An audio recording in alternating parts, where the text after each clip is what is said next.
నరేష్ ఒక స్వీట్ తీసుకురామ్మా. ఒక్క స్వీటే కదా అని మన మనసు చెప్తుంది కదండి.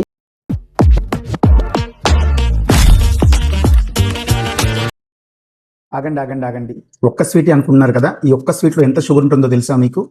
ఒక స్వీట్ అంటే ఒక గులాబ్ జాములో 3 స్పూన్స్ షుగర్ ఉంటుంది, ఒక జిలేబీలో 2 స్పూన్స్ షుగర్ ఉంటుంది, ఒక కేక్లో 5 స్పూన్స్ షుగర్ ఉంటుంది, ఒక రస్మలీలో 3 స్పూన్స్ ఆఫ్ షుగర్ ఉంటుంది. మనం ఒక ఫంక్షన్కి వెళ్ళినప్పుడు ఒక ప్లేట్లో అన్ని ఒక్కొక్క స్వీట్ ఇలా పెట్టుకుంటాము. షుగర్ అనేది ఒక క్యాలరీ బాంబ్. మనం తక్కువ మోతాదులో తీసుకున్నా సరే ఎక్కువ క్యాలరీస్ ఒకేసారి మన శరీరంలోకి వెళ్తాయి. మనం కొంచెం స్వీట్స్ తీసుకున్నప్పుడు మన బ్రెయిన్లో డోపమిన్ అనే హ్యాపీ కెమికల్ రిలీజ్ అవుతుంది. ఈ డోపమిన్ ఏం చేస్తుందంటే మనం ఇంకొంచెం స్వీట్స్ తీసుకునేలాగా ఆ ఫీలింగ్ కలగజేస్తుంది. ఇదే డోపమిన్ మనం వెజిటేబుల్స్ తీసుకున్నప్పుడు తక్కువ రిలీజ్ అవుతుంది. ఇవన్నీ ఎక్కువ మోతాదులో తీసుకోవటం వలన బాడీలో షుగర్ గ్లూకోజ్ స్థాయి పెరుగుతుంది. ఇలా పెరిగిన గ్లూకోజ్ని తగ్గించడానికి ప్యాన్క్రియాస్ ఇన్సులిన్ని రిలీజ్ చేస్తుంది. ఇలా కొన్ని సంవత్సరాలు జరగడం వలన మన బాడీలో ఇన్సులిన్ రెసిస్టెన్స్ వస్తుంది.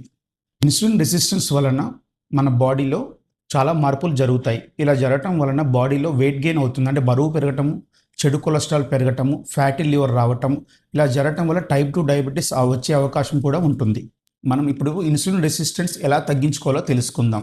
ఇన్సులిన్ రెసిస్టెన్స్ ఎలా తగ్గించుకుంటామంటే మనం రెగ్యులర్గా ఎక్సర్సైజ్ చేయటము, షుగరీ ఫుడ్స్ తగ్గించుకోవటం, మితంగా ఆహారం తీసుకోవటం, రెగ్యులర్గా ఎక్సర్సైజ్ చేయటం, ఇవి చాలా ఉపయోగం.